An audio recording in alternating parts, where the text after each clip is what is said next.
नमस्कार, स्वागत है आप सभी का जनसत्य न्यूज पर। मैं हूं आपके साथ अनु सिंह। आज हिमाचल प्रदेश से एक खास शख्सियत हमारे साथ जुड़ी हैं, अंजुम आरा जी, जो कि commandant first HP AP Junga से हैं, हिमाचल प्रदेश से। आपका स्वागत है अंजुम जी।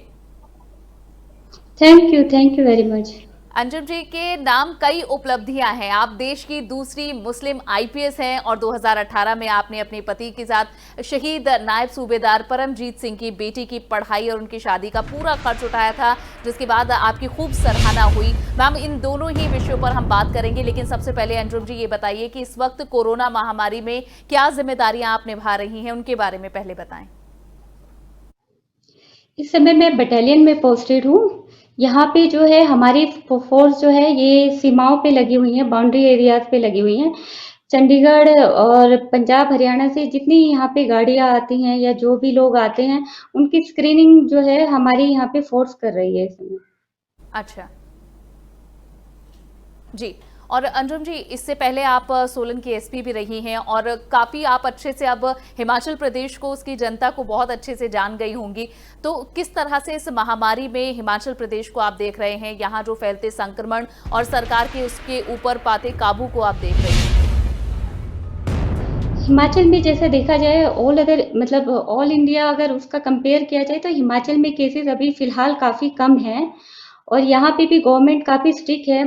बाहर से जितने लोग आते हैं उनकी प्रॉपर स्क्रीनिंग होती है। साथ ही साथ जो है जितने टूरिस्ट यहाँ पे आते हैं उनको जो यहाँ पे उनका टेम्परेचर और उनका कोरोना टेस्ट भी कराया जाता है अगर किसी तरह का किसी में सिम्टम्स पाया गया हो। साथ ही यहाँ पे जो है लोकल लोगों को भी पंचायतों में इन्हें जिम्मेदारी दी गई है लोगों को कि कोई भी बाहर का व्यक्ति अगर यहाँ पे आता है या लोकल में किसी को इस तरह के सिम्टम्स दिखाई देते हैं तो कंसर्न जो भी आसपास हॉस्पिटल हैं उनको इन्फॉर्म करें ताकि उनका जल्द से जल्द इलाज हो सके और ये जो है कम्युनिटी स्प्रेड ना हो सके इसका। और अंजुम जी, जो इस वक्त आप अपनी रिस्पॉन्सिबिलिटीज भी सर्व कर रही हैं, उस दौरान क्या आपने जब से लॉकडाउन लगा था और अभी तक क्या ये अंतर देखा है कि जिस तरह से अनलॉकिंग हो रही है, लोग थोड़े से केयरलेस हो गए हैं और अब पहाड़ों की तरफ भी बहुत लोग रुख करने लग गए हैं? जैसे आदतन गर्मियों में लोग छुट्टियां बिताने के लिए पहाड़ जा रहे थे, हिल स्टेशन जाते थे, तो क्या उसमें थोड़ा आपने बदलाव देखा है लॉकडाउन के बाद अब अनलॉकिंग के इस फेज में? हाँ, अनलॉकिंग में हाँ, लोगों को थोड़ा-सा रिलैक्स तो हुआ है और वो ये घर से बाहर निकलने लगे हैं। लेकिन साथ ही साथ हमने यहाँ पे जैसे टूरिस्ट फ्लो देखा है वो काफ़ी कम है। बाहर से लोग काफ़ी कम आ रहे हैं और जो भी आ रहे हैं वो यहाँ पे घूमने के बजाय जो है लोकल लोगों से जो भी यहाँ पे उनके रिलेटिव हैं वो आ रहे हैं। टूरिस्ट का फ्लो बहुत कम है यहाँ पे इस समय तो। और अंजुम जी, जैसा आपने बताया कि गाड़ियों की स्क्रीनिंग और इस तरह की व्यवस्थाएं इस वक्त आप देख रही हैं, तो उसे लेकर लोगों के लिए क्या गाइडलाइन है या फिर क्या-क्या पैरामीटर्स हैं ताकि संक्रमण और ना फैले? यहाँ पे गवर्नमेंट जो है समय-समय पे जो है नोटिफिकेशन कर रही है कि बाहर से जितने लोग आ रहे हैं या लोकल लोग यहाँ पे जो भी संक्रमित हैं, उनके लिए जो है उन्होंने गाइडलाइन बनाई हुई है। जैसे बाहर से आने पर सबसे पहले आपको रजिस्ट्रेशन कराना ज़रूरी है कि आप कितने लोग आ रहे हो, कहाँ से आ रहे हो और स्पेशली जो जहाँ पे कोरोना के केसेस बहुत ज़्यादा हैं, कोविड केसेस बहुत ज़्यादा हैं, वहाँ पर जो है अभी अलाउ नहीं कर रहे हैं। जैसे दिल्ली और मुंबई के एरिया से अभी हिमाचल में इनको अलाउ नहीं किया जा रहा है और साथ ही साथ यहाँ पे जो है गवर्नमेंट ने जो हमारे स्वास्थ्य सुविधाएं हैं उनको काफ़ी दुरुस्त किया है जिसके कारण जो है यहाँ पे जो रिकवरी रेट है बहुत ज़्यादा है। जी जी। तो अंजुम जी, इस समय जो महामारी है इसका बहुत लंबा असर हमारे जीवन में रहेगा और क्योंकि आप हिमाचल प्रदेश में बहुत समय से सर्विस दे रही हैं, तो क्या आपको लगता है कि ये एक ऐसा स्टेट है जहां टूरिज्म बहुत ज्यादा है, विदेशों से भी लोग यहां आते हैं, तो क्या प्रिकॉशंस हैं जो कि यहाँ के लोगों को अब शायद अपने जीवन का हिस्सा बना लेने चाहिए? बिल्कुल जैसे जो है टूरिस्ट प्लेस यहाँ पे जो है बाहर के लोगों का काफ़ी ज़्यादा आना जाना होता है। तो यहाँ पे जो हम यही लोगों को अवेयर करते हैं कि अपने जो है मास्क को तो हमेशा 24 घंटे आप पहन के रखिए अगर आप कहीं बाहर निकल रहे हैं। साथ ही साथ अपने हाथों को सैनिटाइज़ कीजिए और जब बहुत ज़्यादा आपको ज़रूरी हो तभी बाहर निकलिए। अदरवाइज़ बेहतर होगा कि आप घर में ही रहिए तो ज़्यादा अच्छा है। और अंजुम जी, अब मैं थोड़ा और आगे बढ़ाऊंगी अपनी इस बातचीत को। जो बहुत सारी उपलब्धियां आपके नाम है उस पर भी हम जरूर बात करना चाहेंगे, क्योंकि आपकी स्टोरी हमेशा से ही बहुत इंस्पायरिंग रही है लोगों के लिए। आप उत्तर प्रदेश के आजमगढ़ के एक छोटे से गांव से आई और उसके बाद आपको ये उपलब्धि मिली कि आप पूरे देश में दूसरी मुस्लिम आईपीएस महिला अधिकारी बनी हैं। तो ये जो पूरी आपकी जर्नी है, किस तरह से लोग इससे इंस्पायर हो सकते हैं आगे भी, आप क्या इसके बारे में बताना चाहेंगी? क्या ये अचीवमेंट आपके इलाके के लिए, जहां से आप बिलोंग करती हैं और जिस कम्युनिटी से आती हैं, क्या इन्हीं लोगों के लिए नहीं बल्कि पूरे देश के महिलाओं के लिए बहुत जरूरी है ऐसे कदम उठाना? जैसे आज का आप देख ही रहे हैं टाइम, यहाँ पे महिलाएं हर फील्ड में आगे आ रही हैं। ऐसा नहीं कि मैंने ही अचीव किया है, काफी लोग ऐसे हैं जिन्होंने अचीव किया हुआ है। और आईपीएस, आईएएस, बाकी उसमें भी काफी महिलाएं आप देखेंगे आगे निकल रही हैं। इसमें मैं बस यही कहना चाहूंगी कि किसी भी बच्चे के लिए उसके पेरेंट्स का सपोर्ट सबसे इम्पोर्टेंट होता है। अगर उसे सपोर्ट मिले और गाइडेंस मिले तो 100% वो हमें अपना जो भी टारगेट है वो अचीव कर सकता है। इसीलिए जी। जो है फैमिली बहुत इम्पोर्टेंट, पेरेंट्स अपने बच्चों को सपोर्ट करें उनके जो भी ड्रीम्स है अचीव करने के लिए। लेकिन अंजुम जी, हम जैसे 2020 में इस वक्त हैं और आज भी जब हम इस तरह से गिनते हैं कि दूसरी या तीसरी मुस्लिम महिला आईपीएस ऑफिसर, तो शायद ये आंकड़ा हमें ऐसी उपलब्धि लग सकती है, लेकिन कहीं ना कहीं ये सवाल भी है कि हम 2020 में जी रहे हैं और उसके बावजूद अभी भी हम पहली, दूसरी और तीसरे पायदान पर बात कर रहे हैं। शायद ये नंबर और भी बहुत बड़ा होना चाहिए था। तो आपको लगता है कि कहीं कुछ बहुत सारी कमियां हैं जिन्हें पूरा करने की जरूरत है? बिल्कुल, बिल्कुल। हमारी सोसाइटी में जो इक्वालिटी की हम बात करते हैं, वो अभी कहीं न कहीं हम उसमें काफ़ी पीछे हैं और उसको हमें पाने के लिए सभी को अपना सहयोग करना पड़ेगा, सोसाइटी को, खुद लड़कियों को भी अपनी जो है सामने आना पड़ेगा, अपने जो भी ड्रीम्स हैं, वो अपने पेरेंट्स से शेयर करने पड़ेंगे ताकि वो जो है, उनकी हेल्प कर सकें। साथ ही साथ सोसाइटी में जैसे जो चेंजेज़ आ रहे हैं, आई थिंक आने वाले समय में आप देखेंगे कि ऐसा कोई डिफरेंस नहीं रहेगा कि महिला और पुरुष में कोई अंतर रहेगा। कुछ टाइम बाद ये चीजें जो है हम देखेंगे कि एक दो नहीं, काफी लोग जो अब आप देख रहे हैं मेरे आने के बाद हमारे आईपीएस में काफी लड़कियां, मुस्लिम लड़कियां जो हैं आईपीएस में आई हैं। तो ये कहीं ना कहीं एक अच्छा संकेत है कि चेंजेस आ रहे हैं। जी। और आपको बहुत लोग आइडियल के तौर पर देखते हैं। अंजुम जी, आप जब अपने क्षेत्र में, अपने होम टाउन जाती हैं, तो कैसा आपको रिस्पांस मिलता है? लड़कियां आपसे बहुत ज्यादा बात करने के लिए और आपसे सलाह लेने के लिए आई गेस बहुत क्यूरियस रहती होंगी। अब वैसे तो काफ़ी मुश्किल होता है होम टाउन जाना, क्योंकि छुट्टी मिलना बड़ा मुश्किल होता है। लेकिन हाँ, वहाँ पे जाते हैं तो काफ़ी अच्छा लगता है, क्योंकि आप जहाँ से निकले हो, जहाँ के लोगों का आपको प्यार मिला, वहाँ के लोगों से आपको सपोर्ट मिला हो, उनसे मिलकर काफ़ी अच्छा लगता है। और अंजुम जी, देखिए, ये बात किसी से छुपी नहीं है। हम किसी समाज में किसी क्लास की बात कर लें, किसी कम्युनिटी की बात कर लें, किसी रिलीजन की बात कर लें, तो अभी भी बहुत ज्यादा कंजर्वेटिव मेंटालिटी है और यही एक सबसे बड़ी बाधा है महिलाओं के लिए आगे बढ़ने के लिए और समाज में वो बराबरी का हक पाने के लिए। आपको लगता है कि इस मानसिकता को अब खोलने की और ज्यादा जरूरत है?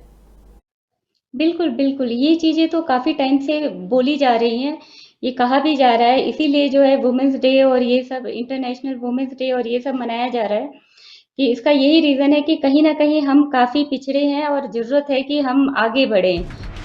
इसीलिए जो है हमें जो है केवल ये नहीं कि हम ये माने कि केवल एक ही सोसाइटी में एक ही उसको वर्क करना है, यहाँ पे सभी को मिलके काम करना होगा, ताकि जो ये डिफरेंसेस हैं ये कम से कम किए जा सकें।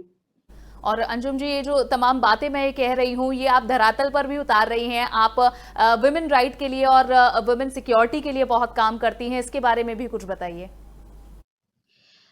हमारे हिमाचल पुलिस, जो हिमाचल पुलिस है वो विमेन को लेके काफ़ी ज़्यादा आगे है। इसमें जो है हम अलग-अलग, जैसे हमारे यहाँ पे आप हिमाचल में देखोगे महिला थाने खोले गए हैं, हर डिस्ट्रिक्ट में एक-एक महिला थाना खोला गया है, ताकि औरतों को किसी तरह की कोई प्रॉब्लम ना हो अपनी कंप्लेन करने में, या किसी तरह की भी उसको हेल्प, कोई प्रॉब्लम ना हो। साथ ही साथ हमारी जो गवर्नमेंट है वो साथ ही महिलाओं के लिए कई तरीके की योजनाएं चलाई गई हैं यहाँ पर हिमाचल में, जिसका बेनिफिट महिलाएं ले रही हैं।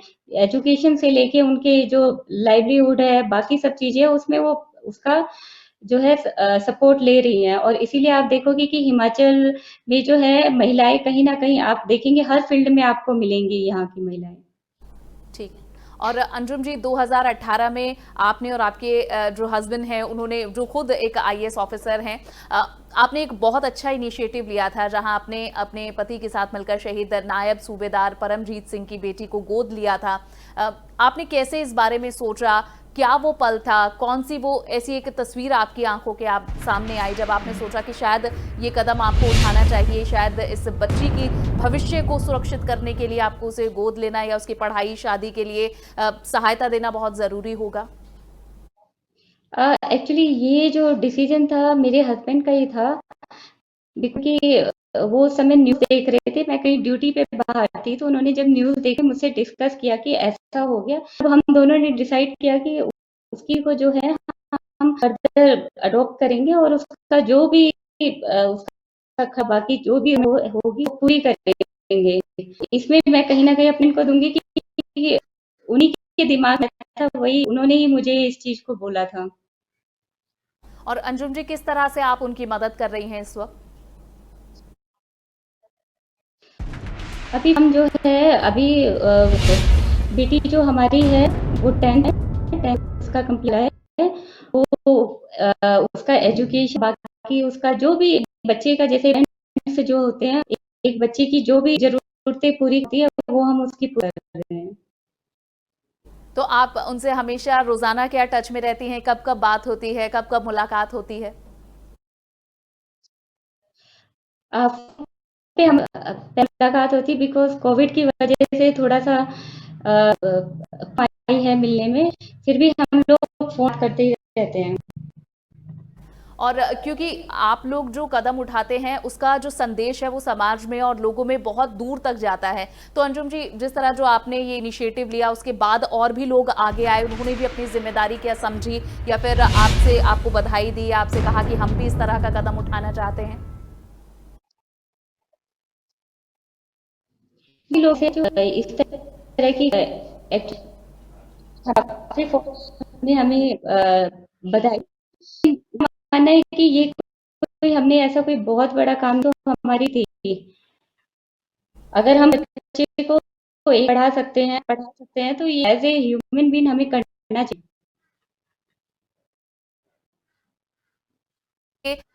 बहुत बड़ी बात नहीं है, मतलब ऐसी कोई बात नहीं है जिसके लिए इतनी चर्चा हो, लेकिन इसकी चर्चा इस बात के लिए जरूर हो रही है अंजुम, क्योंकि ये बहुत रेयर है और आपने ये कदम उठाया और ये संदेश दिया, इसके लिए हमारी ओर से भी आपको बहुत बहुत बधाई। लेकिन आए दिन अब हम देख रहे हैं जिस तरह हमारे जो जवान हैं वो सीमा पर दुश्मनों से लोहा ले रहे हैं। ऐसे में एक नागरिक होने के नाते आप क्या अपनी रिस्पॉन्सिबिलिटी, हम सब की रिस्पॉन्सिबिलिटी समझती हैं इन शहीदों के परिवारों के प्रति? जो यूनिफॉर्म, जहाँ पे यूनिफॉर्म कैरी करते हो, हमें पता होता है कि हम लोग अपने घर से बहुत दूर हैं, बहुत दूर होते हैं। और उसका अगर आप आर्मी का देखोगे तो हमारे जो जवान होते हैं उनको जो रहने की कंडीशन होती है, जिस तरह का एनवायरनमेंट होता है, जितनी ठंड होती है, बहुत ही क्रिटिकल होता है। स्टिल वो भी अपनी फैमिली को छोड़ के हमारे लिए सभी जितने हम हैं सभी की सुरक्षा के काम कर रहे हैं। तो ये हमारी रिस्पॉन्सिबिलिटी होती है कि उन फैमिली को जहाँ रह रहा है की सोसाइटी, बाकी लोग जो कि हेल्प करें, कि उनके अगर के हस्बैंड बाहर है, उनके फादर हैं, किसी भाई है बाहर या है बाहर, तो उनको हम आज के लोग सब उनके साथ हैं और उनकी हेल्प कर, उन्हें कभी कमी ना हो क्या बेटा इतना तो मैं ये नहीं। बहुत बहुत शुक्रिया हमें समय देने के लिए, हमसे बात करने के लिए, और जो बातें आपने कही हैं वी आर श्योर कि जो भी दर्शक इस वक्त आपको सुन रहे हैं वो बहुत आपसे इंस्पायर होंगे और शायद आप लोगों के नक्शे कदम पर ही चलने की कोशिश करें। बहुत बहुत धन्यवाद हमसे जुड़ने के लिए अंजुम जी। Thank you. तो किस तरह से आप अपने किसी भी पद पर हो, समाज में कहीं पर भी हो और कैसी भी आपकी आर्थिक स्थिति हो, अगर आप ये मन में ठान ले कि आपको किसी की मदद करनी है तो आप वो कर सकते हैं, और ऐसा अंजुम आरा उनके पति ने करके भी दिखाया है। फिलहाल के लिए बस इतना ही। ये बातचीत आपको पसंद आई हो तो इसे लाइक और शेयर जरूर करें। चैनल को सब्सक्राइब करना ना भूलें। नमस्कार।